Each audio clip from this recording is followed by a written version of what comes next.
Hello and welcome to Nullitaire Gaming, where we play games with 0 players, or in other words, we play bots against one another. And in this series we're playing Pendragon, The Fall of Roman Britain, which is by GMT Games, the 8th volume in the Coin series, designed by Morgan Guillen-Reti.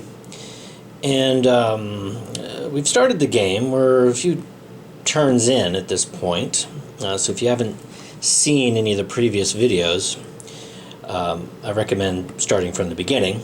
I will leave a link in the description of this video to the entire playlist, so you could go back and watch it from the start if you like.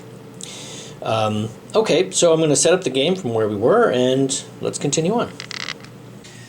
Alright, the game is set up, and as is traditional around here, the first thing to do is corrections. Okay, so a couple things need to be corrected. The first thing is that we need to give the Civitates a refugee marker because the population dropped here in Iceni. And when that happens, the Civitates get a refugee marker, which they can use to resettle the population somewhere else. So we fixed that, given the Civitates a refugee marker. And that means that they are able to use one part of the rule feat now, here at the bottom. There's several things they can do here, but this is one of the things they can do. If a region with a Civitates stronghold, pay 5 resources and discard 1 available refugees marker to add +1 population. Okay, so I think thematically we're supposed to understand that as the refugees from Iceni being resettled in another area. I think that's how we're supposed to understand that. Okay, so that's corrected. By the way, shout out to Said the Joe 5, who in the comments mentioned these corrections. I really appreciate when people check my work and let me know when I've made a mistake, which is, you know, so easy to do, especially with this game. This is such a complicated game. There's so many moving pieces to it that it's so easy to make a mistake. And, you know, I like to get it right as much as I possibly can, so I really appreciate that. Okay, so that's one correction. We've got one more to make. So it's about Dechiangli again. I've had such a hard time with this space. Okay, so what happened is in the last video I corrected intercept movement from the Duke's bot. So the way I had originally done it, the Dukes ended up moving a bunch of cavalry from Eberacum to do an intercept. And then I realized that that was incorrect, that they should have moved some Federati who should have been over here in Dechiangli but were placed somewhere else by another mistake. So I fixed the previous mistake and then fixed that error, but I caused another error by doing it. That's how these things go. And the error is that the Scotties sent some raiders into Dechiangli a little bit later, but because the Federati were there, which was erroneous, that wasn't correct. They should have not been there. But they were there when I was considering what the Scottie would do. And the Scottie did not try to assault a stronghold there because there were 2 Federati and 2 cavalry there, and that was too powerful for them. They wouldn't have been able to guarantee a removal of a stronghold in that situation. In which case the Scottie bot doesn't do it. Okay, but that, after I corrected the the Federati, put them in the right place, and I corrected the Duke's movement for the intercept, the complexion of troops in Dechiangli had changed. And so with that change, the Scotties should have attempted to remove a stronghold. So let me show you what that would look like. So when the Scottie raided, before I'd corrected anything, this is what the situation looked like in Dechiangli. Need to add a Federati marker there. There we go. That's what the situation looked like. And so when the Scoti were considering whether or not to battle, the question is, for Scotty Bot, the question is whether or not they would would be guaranteed to remove a stronghold. Excuse me. And the answer to that question was no, using this table. I went through all that in the previous video. Okay, but when I made the corrections later on, this is not what it looked like. The Federati had moved out, and one of the cavalry had moved out. They went off to do an intercept somewhere else. So it actually should have looked like this when the Scoti did their raid there. Okay, so that's 6 raiders there to just the single cavalry. And when we reconsider now using those numbers, we see we have 6 raiders here. The settlement they should be able to destroy with 0 to 2 withdrawn units. And the fort they could destroy if there were no withdrawn units. Okay, so the fort, they can't be guaranteed to destroy that because the cavalry there could withdraw within it and then they wouldn't have enough power to destroy it. But the settlement now they could destroy. Even if that cavalry were to withdraw within it, they could still take it out. So they would choose to battle in this case. Now, fortunately, I think the correction for this is fairly straightforward, but let me just take you through the battle now, what should have happened. The dukes should have considered whether to withdraw or not, and according to our battle tactics here, it says defenders withdraw if their defense in assault could save that stronghold or remove more enemy than field battle.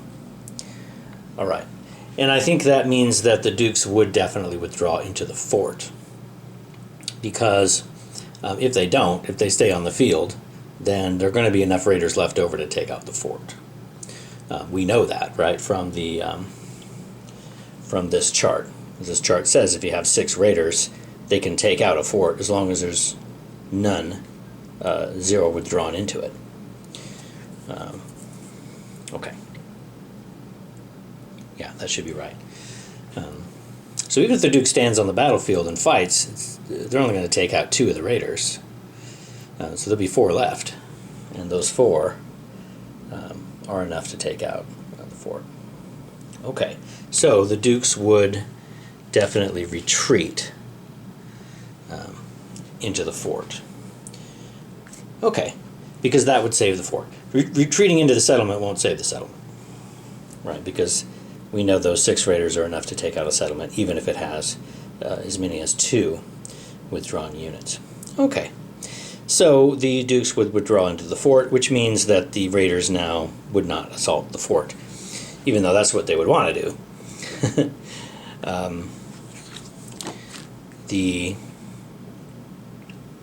The priorities for targeting enemies here, target enemies, okay. Target enemy and place friendly strongholds pieces first. Forts, then towns, hill forts, settlements. So they'd like to take out the fort first if they can, but in this case they can't because of the withdrawn cavalry. So the settlement, they'll have to settle for. All right. So, so now when we run the assault, okay, I need this chart now. Here we go. So field battle, nothing would happen there because defending units have withdrawn. Okay. So now the assault step, you do the escalade first. Defenders, including the stronghold garrison, strike. Okay, but a settlement doesn't have a garrison, so it doesn't actually, and there are no withdrawn troops into the settlement, so the settlement doesn't have the capability of attacking during the escalade. Okay, so nothing happens there. And now the storm. All units on both sides, including the garrison, strike, each unit inflicting 1 loss each. Apply loss. Stronghold garrison units absorb losses first, then withdrawn pieces do. Okay, again, the stronghold doesn't have a garrison, so it doesn't attack here, but the raiders are 6 in number. That's plenty enough to take out that settlement. Okay, so the fix is simply to remove that Scotty settlement and put everything back to where it is now. So we'll fast forward now to the rest of the action. Those Scotty raiders there got destroyed later in the intercept from Duke's Spot. So I think that still would have happened just as it did. So I think that fixes everything. Let me just put everything back the way it should be. Okay, so this should fix it. The Dukes had moved in 2 more cavalry into that space a little later on in order to take out those Scotty raiders with an intercept. Okay, so the only thing we needed to fix was to remove that Scotty settlement. Okay, so I think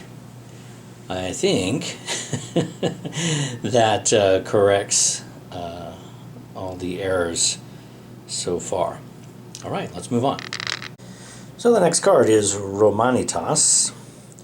The Dukes are not eligible right now, but so the Saxons will have the first opportunity.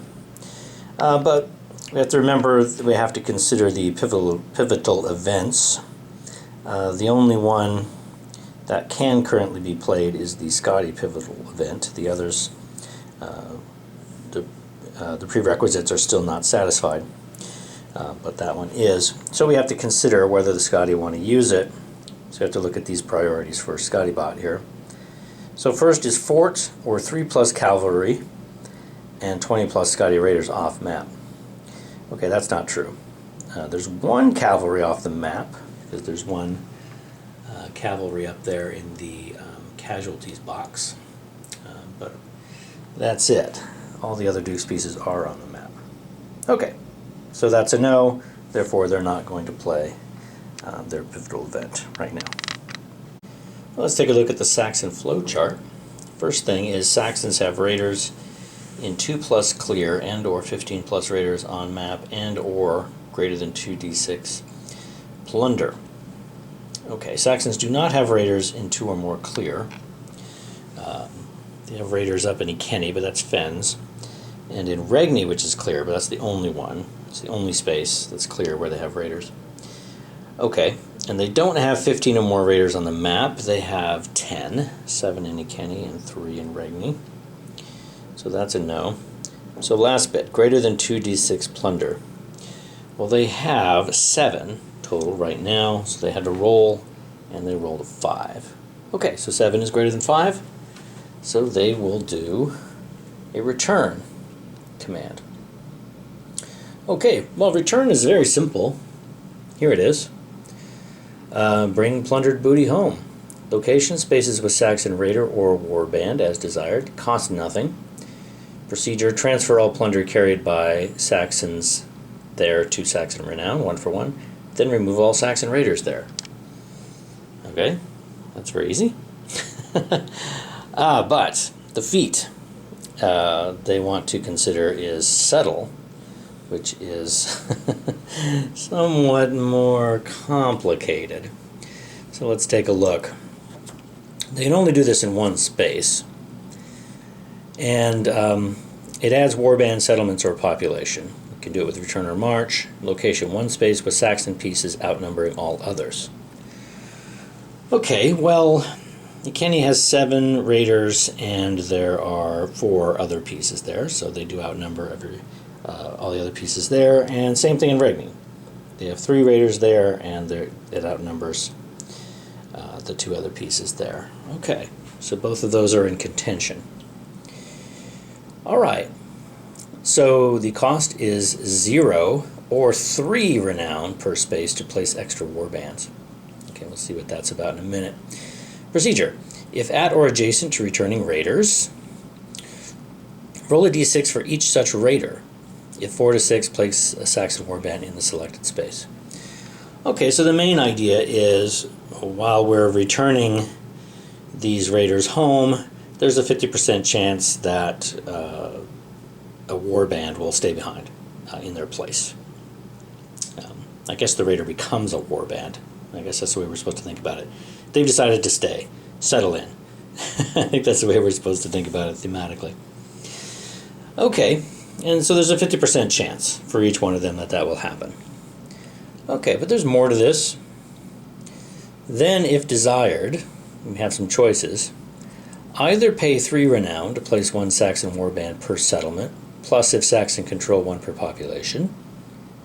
Okay, so they can pay some resources here, essentially, to put some more warbands in. Or replace 2 Saxon warbands with 1 settlement at an empty site. Okay, so they could get a settlement on the board. And or, oh, actually, they don't have to choose one of these. They could do as many of these as they like, it seems. And or remove 3 Saxon warbands to add 1 population, up to the printed population plus 1. Okay, so they could add to the population to that space as well.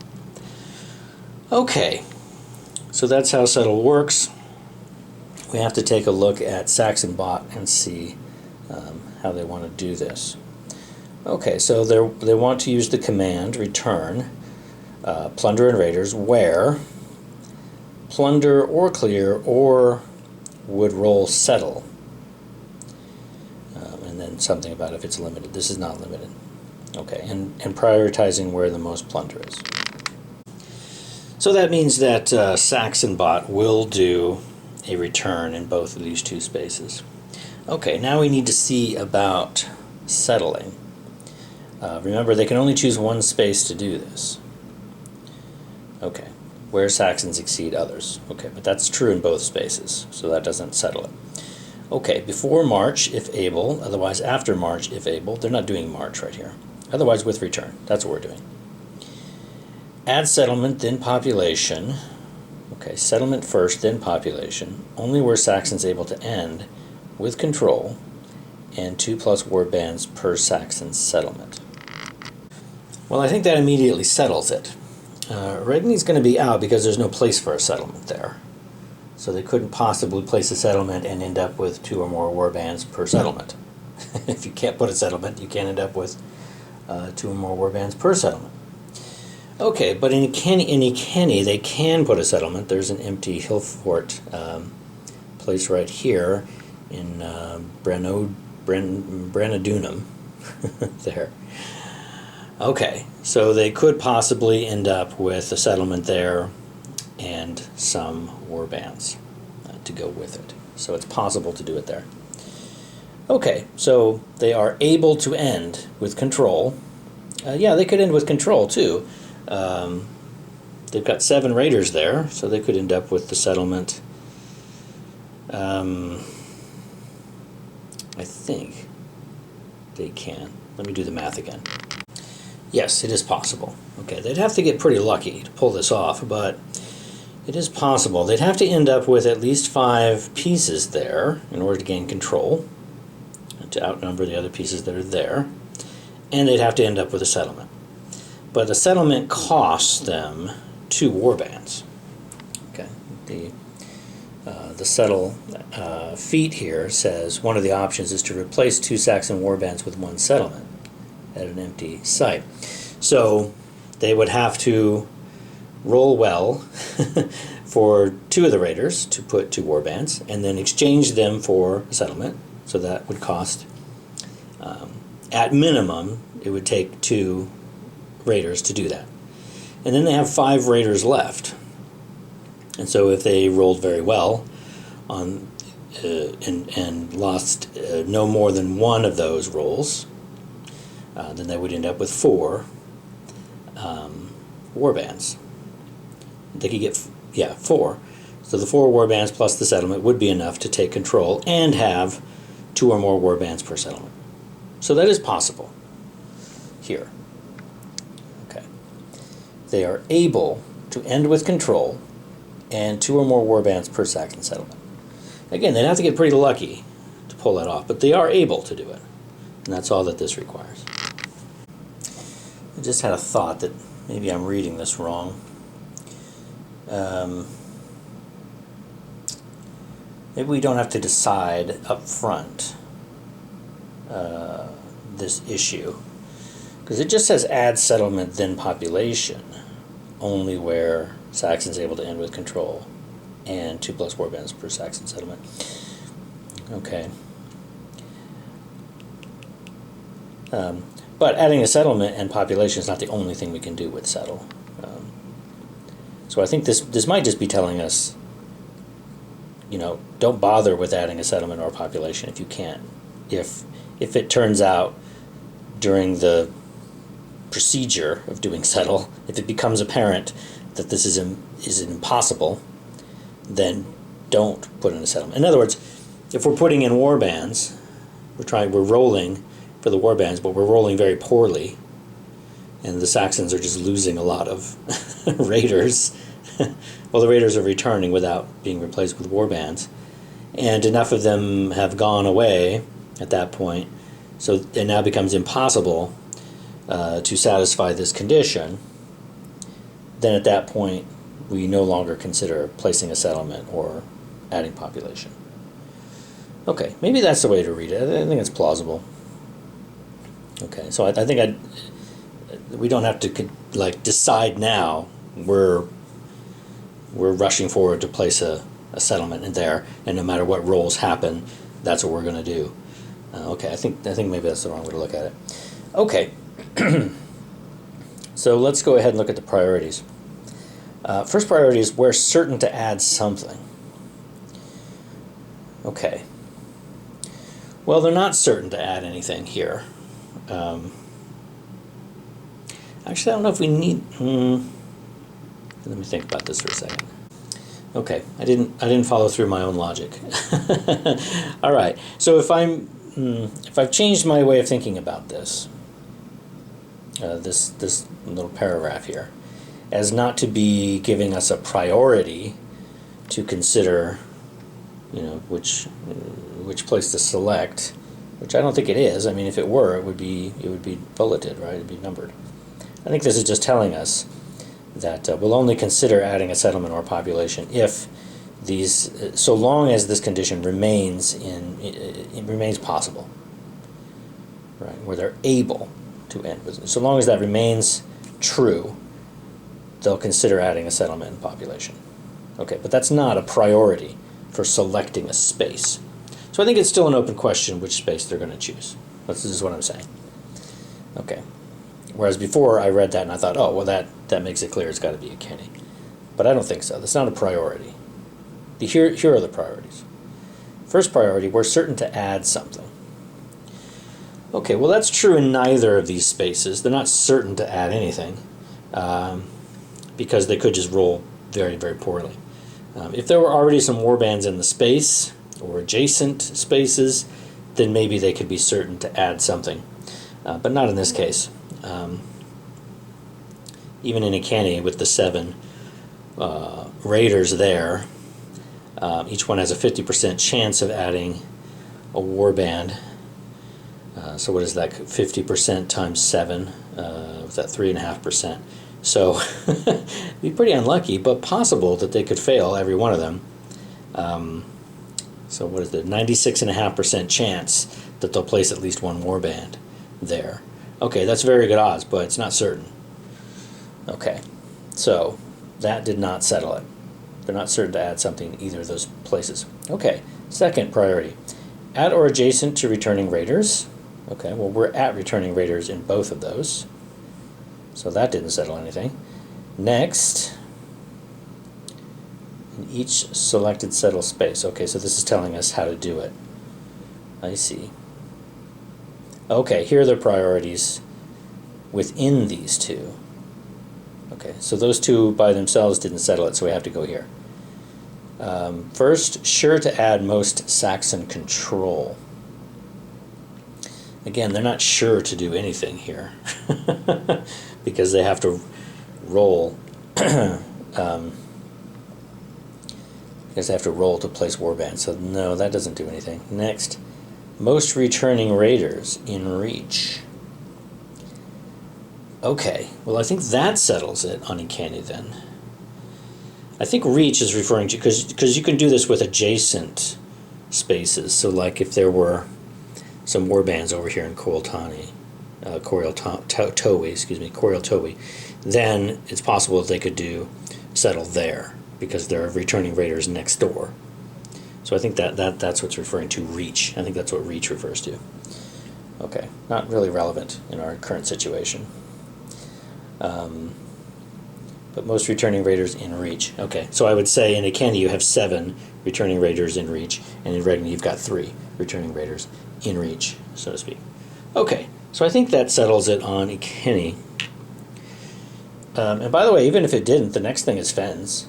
So I would choose Ikeni anyway, because our Regni is clear.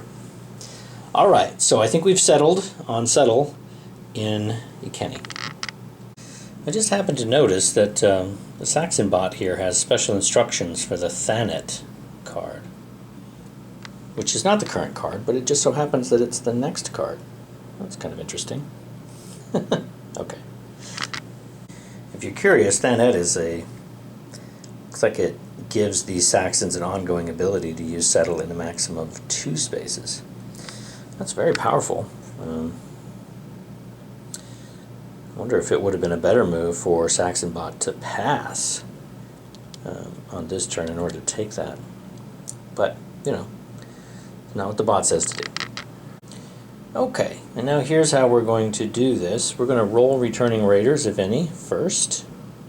Okay, we're going to do that. Then add settlement, then add population. If not possible, instead pay renown only so as to place at least 2 warbands total or any if free. Okay, I don't think that's going to be relevant in this case, but let's go through it one at a time. And now I think this bit is relevant. Add settlement and population only where Saxon's able to end with control and 2+ warbands per Saxon settlement. I wonder why I didn't just put it down here. Seems like that would make clear sense to me. Anyway, let's do the rolls. In fact, in the rulebook, that is the way they did it. I decided to look at the more detailed instructions in the rulebook to see if I was right about this way I was interpreting the way this is written on the player aid. And it seems so. This bullet here is relevant to placing settlements. It says, next replace warbands with a settlement, and then, whether or not a settlement was added, with added population as able, but only so as to end the feat with the space under Saxon control, whether or not it began with Saxon control, with at least 2 non-federati Saxon warbands per Saxon settlement in the space. So that's what this bit is getting at. All right? So, yeah, in the rule book, this isn't mentioned until we're down here at adding a settlement. So it seems to me it would have been better if they just moved that right down there. That would have been a whole lot clearer. Okay. Or make it a sub-priority of 2 and 3. That would have been clearer.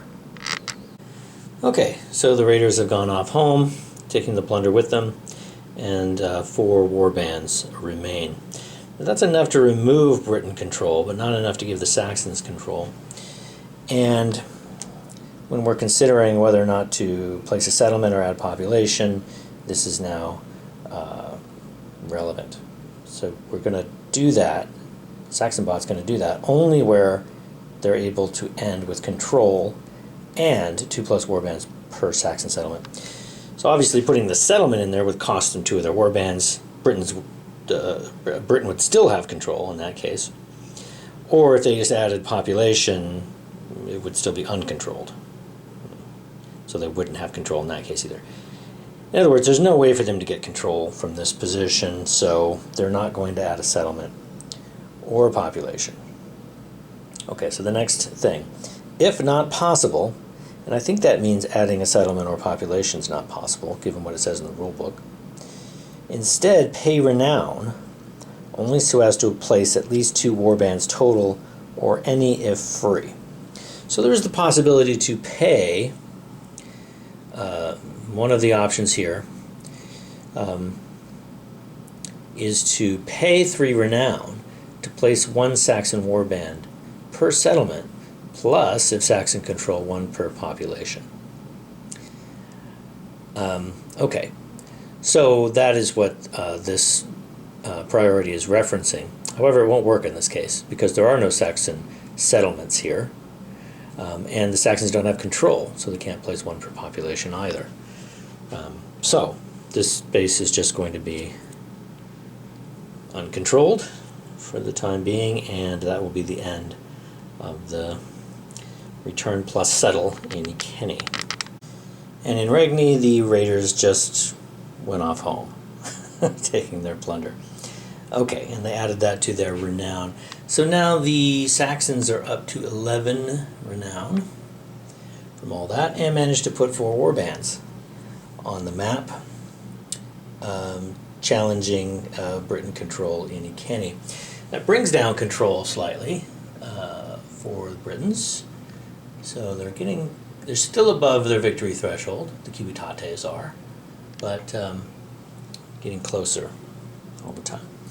All right, that's the Saxon turn. So first they're going to roll 7 d6. I'm going to do this in 2 stages because I only have 4 d6 with this game. 2 of them are between 4 and 6. So they rolled a 5, a 6, a 1, and a 2. Okay, so that gives them 2 warbands. Now they're going to roll 3 more. And that gives them 2 more. So they end up with 4 warbands total. The Civitates are up next, and they could either take the event or do a limited command. But looking at the event, you see it's got that eagle in the background. That means they don't like it. That means they would never take this event. The bot would never take this event. They're not even going to consider the event in this case. They're going to take a limited command. So we have to see what that's going to be. Okay, battle's the first idea. Battle without feat, evade, or ambush would add Britain control and or greater than 2d6 plunder. Greater than 1d6 plunder. Well, it certainly wouldn't get them more than 1d6 plunder, because the only way to get plunder in battle is either to kill a raider that has some, and there's only one such raider on the map now.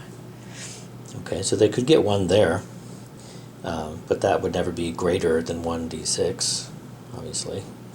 Even if you rolled a 1, you would need at least 2 to get greater. The only other way they can gain plunder through battle is by destroying a stronghold. But the only strongholds on the map are friendly ones, forts, hill forts, and towns. So they're not going to do any of that either. Okay, so that's out of the question. The only other question here is whether they could add control by doing this, by battle. And of course, there's only one space where they don't have control. That's Kenny. So would initiating a battle there give them back control? And the answer is no. And again, we're not supposed to consider a feat, evade, or ambush. So just, skipping pre-battle and going right to the field battle, what would happen? Well, here's what would happen. We get to the charge ambush step. Surviving cavalry and all ambushing units strike. Okay, so the cavalry would strike first. They would do 2 damage, so that would remove 2 of the Saxon warbands. The next would be melee. The warbands, federati, comitates, and militia strike. Okay, well, militia do half a damage during field battle, which is not enough to remove a warband, so that would do nothing. But the warbands would do 2 damage back, and they have to absorb all, the civitates and dukes together have to absorb all of that if they can. And since a militia is only half, that means they would have to remove both of the cavalry. Okay, and then there's the assault step, battle consequences, etc. But this would be the end result of the battle. It's still 2-2. So they did not gain control by doing that. All right, so that answers that question. So the answer here is no. Is this an effective priority event? And Civitates by the sequence of play may use it. No, they don't even want the event. Are they first or second on the upcoming? Is it a priority event? Oops, focus. There's the shield behind there. Come on now. There's the shield behind there. It's a little hard to see. But do they have a priority event on first or second on the upcoming card? The answer is no. They are second on the upcoming card, but you see there's no shield behind it, so it's not a priority event. All right, so the answer there is no. Next thing, 1d6 roll of 1 to 2, and Britain resources are greater than 10, and troops would march. Well, Britain resources are not greater than 10. They're only at 3 right now. So, no. Okay. Greater than 2d6 Civitates troops available, or muster alone would add Britain control. Muster alone might add Britain control. We'll have to consider that in Kenny. Yes, indeed. Muster would add control here. So let's take a look at muster. That's what the Civitates are going to do here in Kenny. So spaces with Civitates pieces, good. They have to pay two resources for it. And they do one of two things. They either place 1 militia per town and hill fort, plus, if they control it, 1 per population, and or pay 1 more wealth each to place comitates instead. So that's one thing they could do. Or they could do this. If valid site with more friendly than barbarian pieces, which isn't actually true in this case, so this is not going to be relevant, replace 1 militia with hill fort and or pay 2 more wealth to replace either 2 militia or 1 militia and 1 hill fort with a town. Okay. Again, in this case, they don't have more friendly pieces than barbarian pieces. So the second option is not possible. Okay, but the first option is possible. They can place some militia or comitates here. And all they need to do is add 1 of either of those to take back control. So that's what they're going to do. All right, so we'll follow the muster priorities here. This is a limited command, so they're only going to be able to do this in Kenny. They're not going to be able to do this anywhere else, and they're not going to be able to do a feat. Okay, first priority. Place hill forts and add most Britain-controlled population. To add most Britain-controlled population able. Okay, they can't add a hill fort. That's the part of the muster command they can't do because they don't have more friendly pieces than barbarians in the space. Okay, so that won't work. Next, place most comitates units able. All right, so they want to place comitates. They do have 2 comitates available, so they can place some. Okay, so and or pay 1 more wealth each to place comitates instead. Okay, so they could use some wealth to put comitates in. They do have a bit of wealth. They're at 4 on wealth. So if they pay the 2 resources, which they can barely do, they have 3 resources, and pay 1 wealth, then they can place a comitates per town and hill fort. Plus, if Britain control 1 per population. Well, they don't have control, so they can't use population to place any pieces. They only get to place 1 piece because of the hill fort there. And if they pay some wealth, pay 1 wealth, they can upgrade it to a comitate. So that's what they're going to do. They're going to put a comitates in there. And that's going to cost them. It's pretty expensive, actually. It's going to cost them 2 resources to select the space and 1 wealth to do the upgrade to the comitates. So that was pretty expensive. It cost them 2 resources, and now the Britons are down to just 1 resource. Also cost the Civitates 1 wealth. They're down to 3 wealth. But they did get 1 control back, so that pushes their victory conditions up a little bit because they took back control of Kenny. Okay, so that was a limited command, so they can only do it in that 1 spot, and they can add no feat, so they are done. The next card is Thanet, and the Dukes are first eligible here. Okay, so going through their flow chart, first thing we should note is they're broke. Britons have 1 resource, that's it. So because the Duke spent so much money doing that intercept from before. So I'm not sure what they're going to end up being able to do here. Well, let's go through it. Okay, intercept would battle greater than 2d6 raiders. Well, no, simply because they can't intercept. That would cost 2 resources. So there's no way they could do it. So no. Is it an effective priority event? They could, by the sequence of play it, but no, we don't see the shield icon there behind the Duke's icon, so no.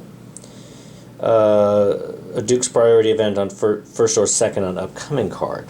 No. See, the Duke's is third on the upcoming card. So that's a no. Next. Battle without evade or ambush would add prestige. Well, now they could battle, because battle doesn't cost anything. Battle costs 0 resources. So that is a possibility. Okay, so let's check that. See if that's true. So the answer is yes.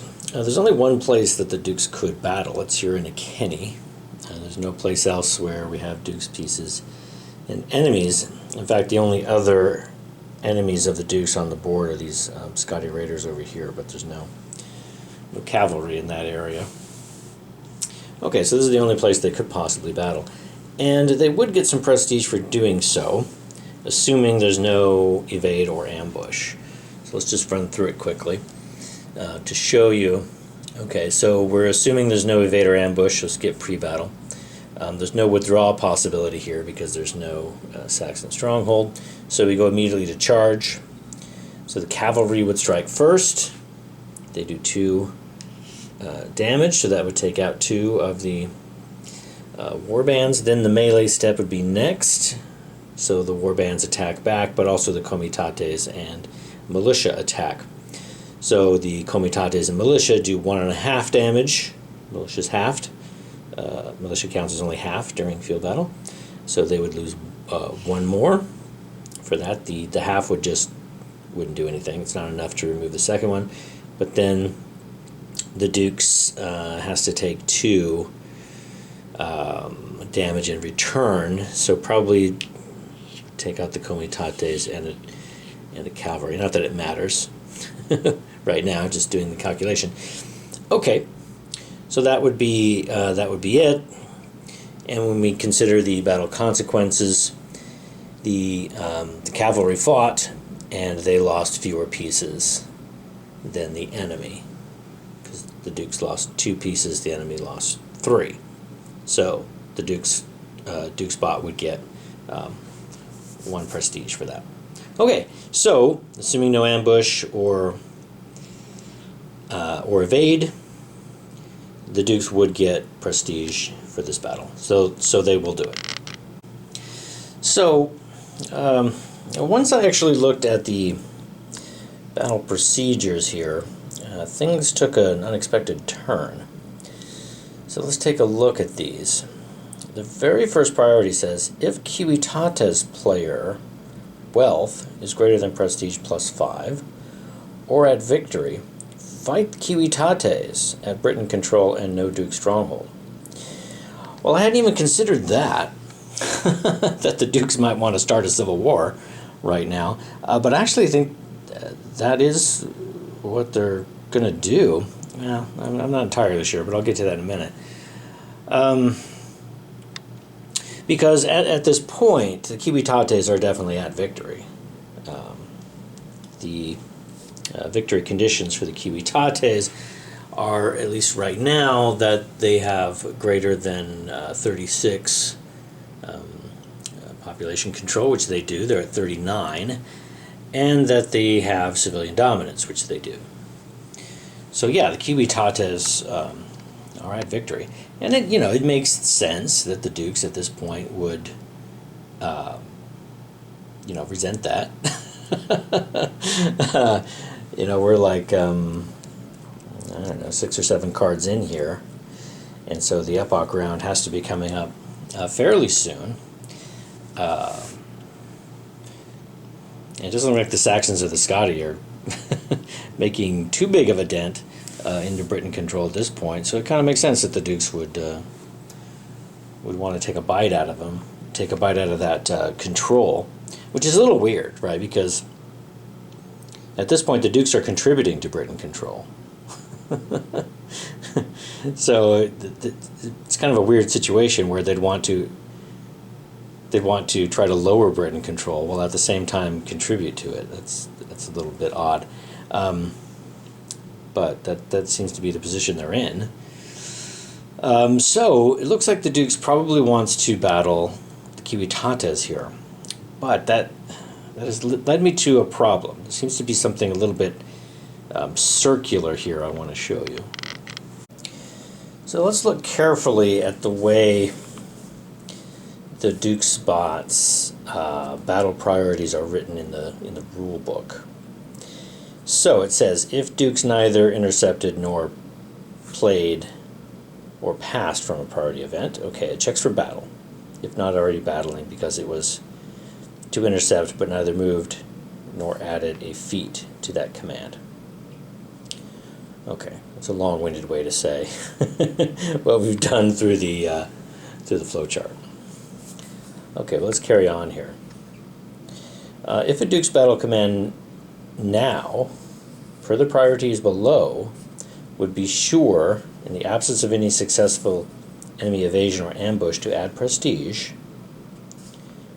perhaps also via retaliate, the Duke's battle now among spaces where the Duke's forces and potential enemies, as follows. Okay, so the trigger here is that the battle would add prestige if we ignore any possible evasion or ambush. That's the trigger. Okay, and that's what that's what we got here too. Battle without evade or ambush would add prestige. Okay, and I said yes to that because I looked at the state of the board and I thought, well, the Saxons there in Iceni and the Scotti over here in Dumnonii are the only enemies on the board, because I was just, got used to the idea that the Dukes and the Civitates always are working together at this point, since we're still a far cry from fragmentation. And then I said, well, they can't fight over here. There are no cavalry there. But they could initiate a battle in Iceni, and that would add some prestige because the Dukes would end up removing more pieces than the Saxons would. So there we go. The answer is yes, and I assumed a battle would take place there. But then when I got to the actual priorities here, things took a turn. It wasn't exactly what I thought. But here's the problem. The trigger is that the Dukes battle now, per the priorities below, would be sure, in the absence of any successful enemy evasion or ambush, to add prestige. So my calculation before wasn't right because I wasn't using these priorities, so it seems. So we have to use these priorities and see if the Dukes would actually add any prestige.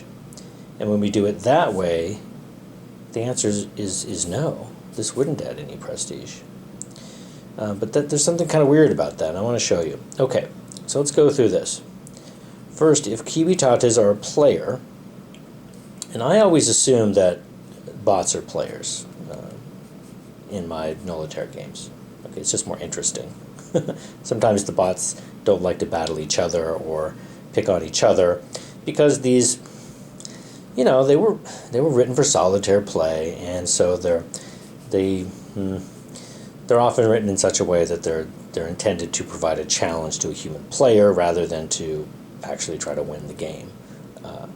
Okay, so they tend to not pick on each other. So I treat them all as players to make them interact a little bit more. Okay, so if Civitates are a player, and we're going to say yes to that, and either their wealth exceeds Duke's prestige by at least 5, that's not true, or they exceed their victory threshold, that is true. Interestingly, here it says disregarding dominance, so it actually doesn't even matter what the dominance is. Apparently, as long as the Civitates, as long as Britain control,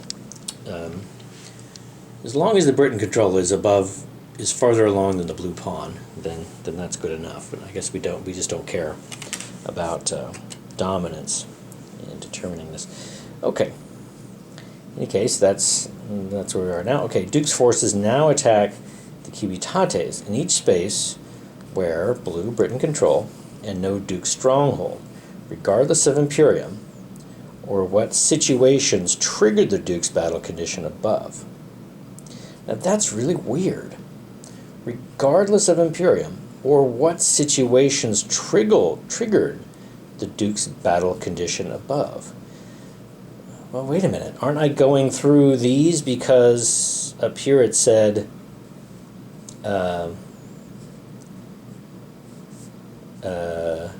the Duke's battle now per the priorities below. So aren't I using these priorities below to determine whether or not the trigger has happened?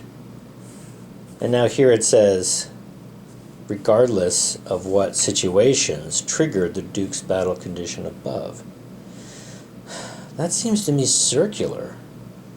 I'm trying to figure out the conditions and whether or not these... I'm trying to figure out what situations... I'm trying to figure out whether or not there is a situation to trigger the Duke's battle condition above. That's what I'm trying to figure out by going through these priorities. So this is circular. You see what I mean? It seems so. So I don't know. Am I supposed to... It's hard to know what we're supposed to do. On the one hand, maybe I did it right. Maybe just considering the Civitates not as an enemy, and we just figure out whether or not the Dukes would add any prestige through any battles they might take against either the Saxons or the Scotti, and then if the answer is yes, okay, then we do a battle, and what happens. Prestige or no prestige. Maybe that's the way we're supposed to read it. Or maybe we're supposed to... I don't know. The other thing I had in mind just doesn't make sense of this. Right, this bit at the end of the... regardless of what situations triggered the Duke's battle condition above. It's just so strange. Regardless of what situation triggered it. I mean, I'm trying to figure out what situations trigger it. Okay, well here, I mean, just to add more fuel to the fire, when you consider all the spaces where this is satisfied, okay, so looking at the abbreviated version here, okay, fight Civitates at Britain control and no Duke stronghold. Okay, so if I select all the spaces, well, everything's at Britain control, so that's easy. But it has to be a space with cavalry, because the Dukes have to be there, and there have to be Civitates there, but no fort, because we don't want a Duke stronghold. Okay, well, there's 4 such places. The problem is, one of them is a Kenny. So it's not like the Dukes are going to battle the Saxons there and get the prestige to trigger the thing that I thought was going to trigger a battle in the first place. No, it looks like they actually want to battle the Civitates there. Okay, you might think, well, okay, is this going to add some prestige? Will any of this add prestige? And the answer is clearly no. And that's because if you look at the battle consequences, battling the Civitates now will never add any prestige. So look, unless enemy is Civitates before fragmentation, if cavalry fought and its side lost fewer pieces than the enemy, add prestige. Okay, so that opportunity to add prestige is out, because this would be battling Civitates before fragmentation, so that doesn't count. Each fort or town destroyed lower prestige. That would only lower prestige. Here's an opportunity to gain some prestige. Each stronghold destroyed. Attacker places 2 plunder, 3 of town, from off map onto attacking units, including cavalry if retaliate, and if Dukes gains +1 prestige. Not against Civitates before fragmentation. Okay, so that is not possible. Can't gain any prestige there either when battling the Civitates before fragmentation. Okay, and are there any more opportunities for prestige? No. That's it. So there's no way for the Dukes to gain any prestige by battling the Kiwitates before fragmentation. It just can't happen. There's no way to do it. So, okay, if the Dukes actually does this, then there wouldn't be an opportunity to gain any prestige, because again, they would select a Kenny and battle the Kiwitates there. There'd be no opportunity for them to battle against the Saxons and maybe get some prestige from that now. They have to battle against the Kiwitates according to these procedures. And if they go by the procedures, then the trigger doesn't happen because they don't add any prestige. So on the one hand, it seems like this is the sort of thing they would want to do here. They could never get any prestige from battling the Kiwitates. So what are we supposed to think here? I mean, is the only time they would do this, battling the Kiwitates in this case, is in the case where they would also be able to fight other enemies and potentially gain some prestige from that. Because that they would have to have that in order for the trigger to work. It just seems like, I don't know, how often is that really going to happen? And on the other hand, there's another thing, which is anytime a town is destroyed, they have to lower prestige by 2. So even if the Dukes does it, as far as I can tell, here in this player aid and in the rulebook, it doesn't say any different. Just if a town is destroyed, lower prestige by 2. So like a place like here, Durotriges, like the Dukes may very well want to remove that town in order to remove Britain control here. Okay, well that's another thing I should highlight. Okay, which is in this game, it's a little bit different than other coin games where control is usually determined by whatever faction. If a faction in the space has more pieces than all other pieces in the space combined, then they have control. Not so in this game. You need that, but you also must have, the faction also must have at least one stronghold in the space to have control. Okay, so you have to have at least one stronghold in the space, and you have to have more pieces combined. You have to have more pieces than all the other pieces in the space combined. So the Dukes could remove Britain control here by destroying this town.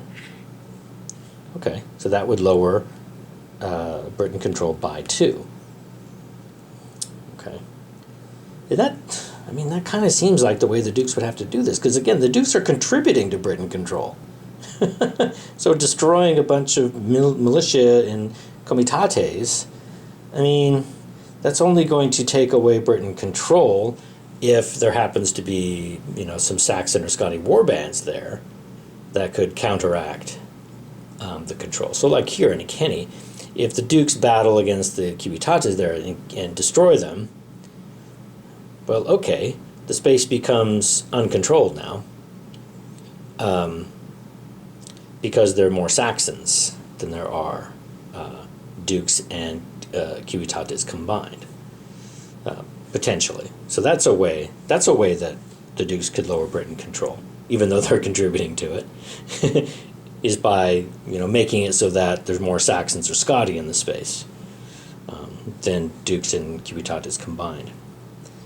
Or the other way is to destroy strongholds. That could take away Britain control. Okay, but if it's a town, they'll lose prestige by doing that. It's just this weird kind of circular issue here. On the one hand, it seems like this trigger is not going to happen because it requires us to use the priorities to see if they will actually get any prestige. But on the other hand, if all they're going to do is battle the Kiwitates, they couldn't possibly get any prestige. That's a weird circular issue.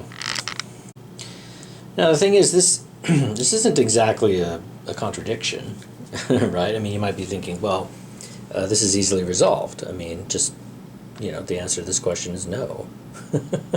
Battle wouldn't add any prestige, so just move on. And I think that's right, given all this. That is the right answer. But there's something really weird about that. I mean,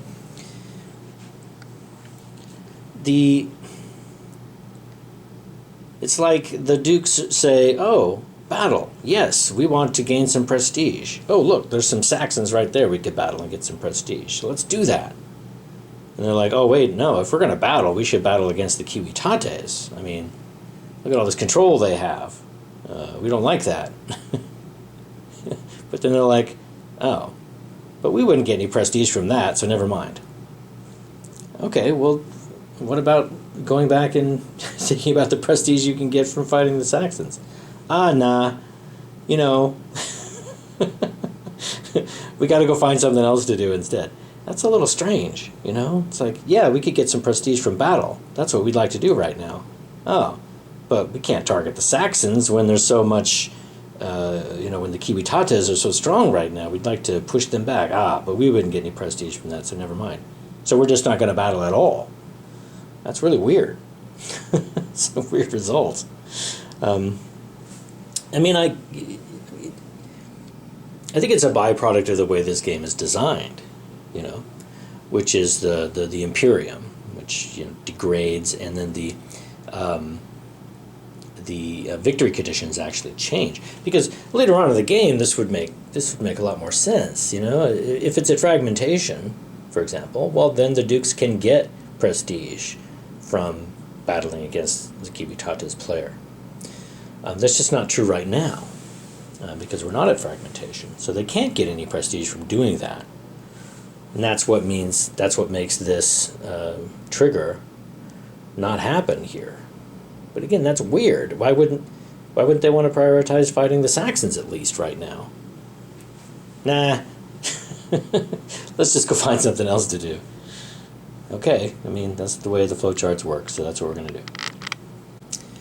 Okay, so, I'm still worried about this circularity issue. Where up here it says per the priorities below to determine the trigger, and in the priorities it says regardless of what situations triggered the battle condition above. So we get this above and below back and forth circularity here. I just find this one especially mysterious. Regardless of what situations triggered the Duke's battle condition above. I just don't know how to take that, given that it's the priorities themselves that help us determine whether the condition is satisfied. So I feel like I'm missing something. Anyway, it seems to me the only way out is just to answer the question in the negative, just to say no. But this just isn't true. Battle would not add any prestige, and would probably actually lower it. So no. Okay, if any of you have any ideas out there, please let me know in the comments what could be done. I looked in the usual places to try to find if anyone had come across this issue before, and I couldn't find anything. I may post my own question to see if I can get something like an official answer to that. But anyway, we'll carry on for now.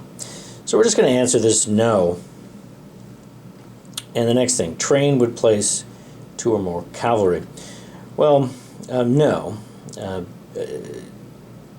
2 reasons. There's no cavalry available, but also there's no Britain resources. There's only 1 Britain resource. Train costs 2 at minimum. So no. Dukes by sequence of play may use the event. Yes. And a d6 roll of 1 to 4. Okay, well let's roll. See what happens. The roll was a 6, so the answer is no. Okay, they'd like to march. But bad news, marching also costs money that they don't have. So, if none, pass. Well, it is now days later.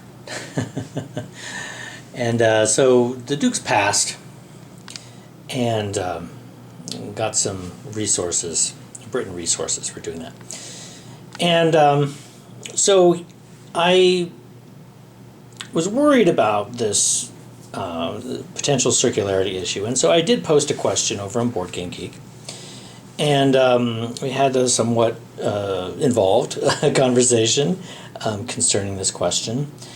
And I think I have a solution. And by the way, shout out to Coleman Gonzalez, who I think most clearly articulated what the issue was that I was having and how to solve it. But also shout out to Nico, who also put in some time and effort to this, and has also helped with other questions I've had too. So in the past, so that's on this channel. So that's very helpful. Okay, but let's just briefly talk about it. So the issue was, we were supposed to be in the trigger for battle here in the rule book.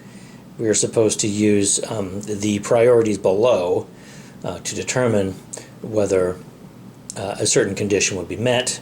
That is to say, prestige would be added in this case.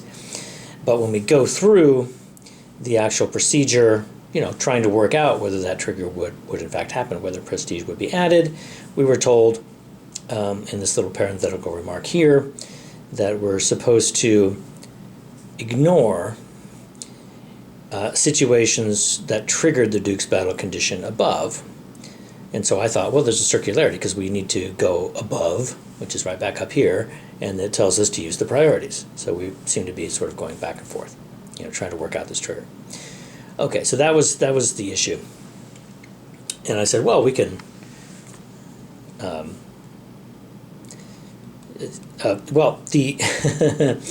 the thing that, let me just tell you what the solution is, because you've heard me talk about this enough. It's this word right here. I think that I was misunderstanding the battle condition above. I took that just to mean this paragraph up here. But no, I don't think that's the way we're supposed to take it. We're supposed to take it to mean everything above. All this over here too, going all the way back to the beginning of the section, the non-player Duke's actions. And I say that because we have intercept right here, 8.8.1. In the intercept command, right at the end, which is over here on this page, it says, if none, if the above priorities result in no movement of troops and no retaliate or invite feat can accompany the intercept per the priorities below, the non-player Dukes will battle per 8.8.3 below. Well, that's exactly this one over here, 8.8.3. Notice also that it says below, and here below means way below, right? So below can mean paragraphs later. Why can't above also mean several paragraphs before? Sure, okay.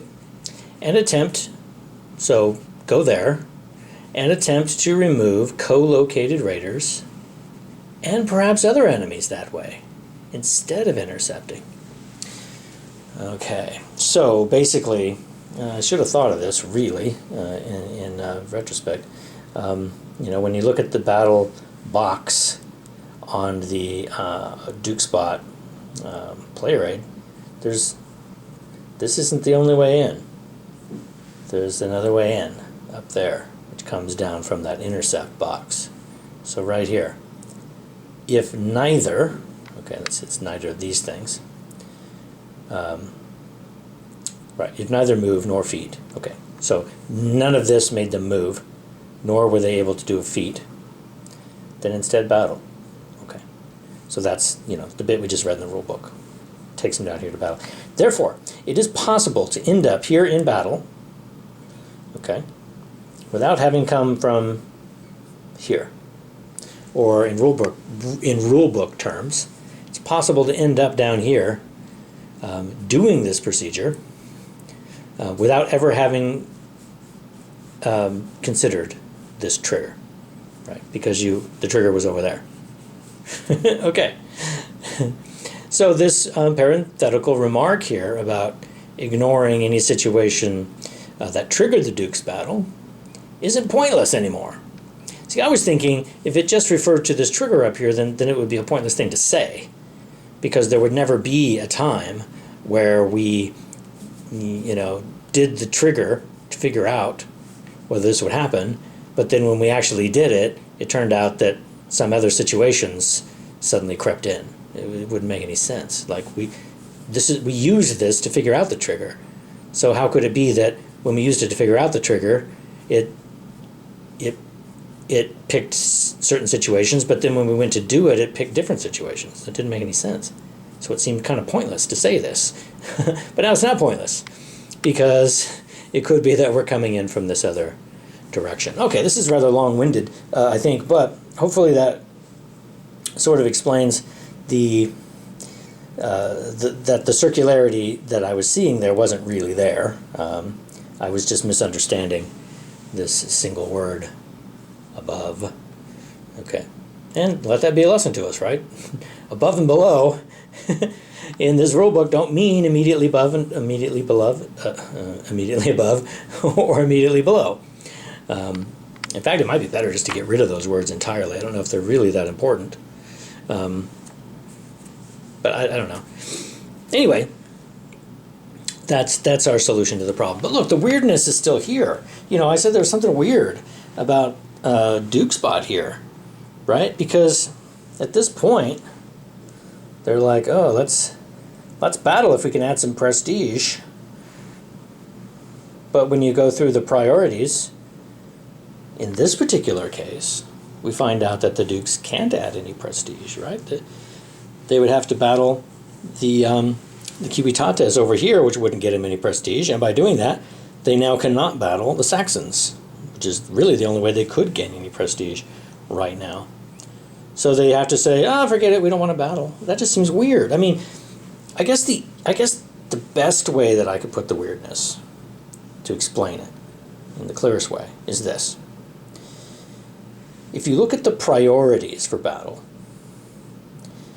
the priorities start, the very first thing, the most important thing for battle, apparently, given the priorities, is we want to bring the Civitates player down a peg. Right? If the Civitates player is winning, then the Dukes are like, no, this is Rome. This is not the British Empire, this is the Roman Empire. We're going to put you in your place. And we'll try to battle them. Right? That's the number one priority here in battle. Okay. But the trigger is that they have to add prestige. But the Dukes can't add prestige by fighting the Civitates before fragmentation. So it's like they're getting in their own way here. You know? Like their very first priority is to battle the Civitates, but the trigger that they put on it makes it impossible to do at this stage in the game.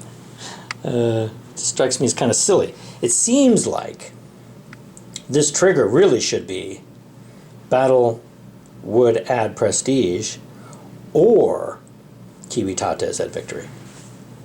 That would make more sense of this. That would eliminate the weirdness, right? Because as it is, given our board state, here's what's going on. The Dukes player says, oh, I would really like to battle Civitates right now because they're winning, and I don't like that. But, I don't know, if I can't get anything out of it, forget it. If I can't get any prestige, I don't want to do it. But that's kind of bizarre. I mean, they say that their first priority is to battle the Civitates if they happen to be winning. Not anything to do with prestige. That doesn't come till number 2. So they end up in this weird situation, right? Oh, we'd like to battle the Civitates to gain some prestige. That's what we'd really like to do right now. Or sorry, we'd like to battle the Civitates. That's what we'd really like to do right now. But secondly, we'd like to battle in order to gain some prestige. Okay. But as soon as you can't fight, as soon as you can't get any prestige from fighting the Civitates, and that keeps you from being able to get any prestige from fighting anybody else, you just say to hell with battle and move on to something else. That's weird. Seems like you should still want to battle the Civitates at least, whether you gain prestige or not, and you should still want to battle the Saxons at least, so that you'll gain some prestige. Nah, but they're they cancel each other out in some weird way. And so they're like, never mind, we'll just march around instead. Really weird. Okay. So anyway, you know, that's the way bots are sometimes. they end up doing silly things. Okay, but anyway, I think the trigger really should be something that, you know, that at least makes sense of the very first priority involved, you know? Just seems that's the weirdness. The trigger opposes the very first priority. In at least this case, it does. So that they're getting it. That's what I mean by getting in their own way with this trigger. Right? They're not going to add any prestige by fighting the Civitatis, so they're not going to. And that means they're not going to fight the Saxons either to get any prestige from them. They're just going to, never mind, forget the whole business. Let's just go march around instead. All right. Well, anyway, we used the bots as written, so I think we have to maintain that the answer to this is no, right? Literally using these priorities make it so they would have to select Iceni to fight the Civitates there by the priorities. And by doing that, they're no longer able to select the Saxons, which is the only way they could possibly get any prestige right now, and therefore the battle would never add any prestige, and they have to say no to this trigger. Okay. And then we carried on and discovered that they wanted to march, but they couldn't do it because they're broke, so they passed. Scotty are up next. And so let's go through their priorities. Scotty have raiders in 2+ clear.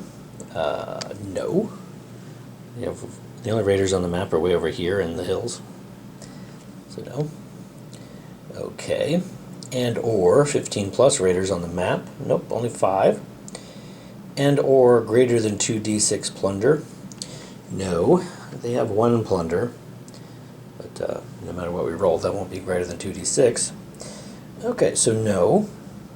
Effective priority event for them, and by the sequence of play they can use it. Well, they definitely can use it by the sequence of play, but no, it's not a priority event. See, that eagle is the opposite of a priority event. They would never, ScottyBot would never play this event.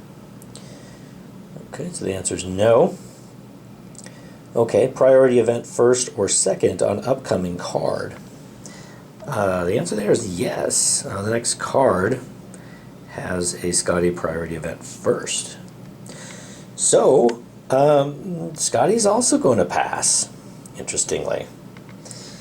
So, after all of that, both Scotty and Dukes are simply going to pass. Okay, they get 1 resource. Well, 1 renown for doing that. Okay, so I can come over to this side and give them 1 renown. All right. Well, that's it for this card. And I think that's going to be it for this video as well.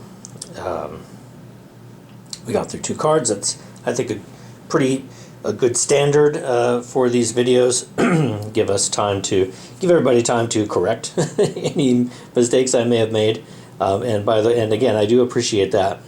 You know, those of you who watch carefully and try to keep me honest when I inevitably make mistakes.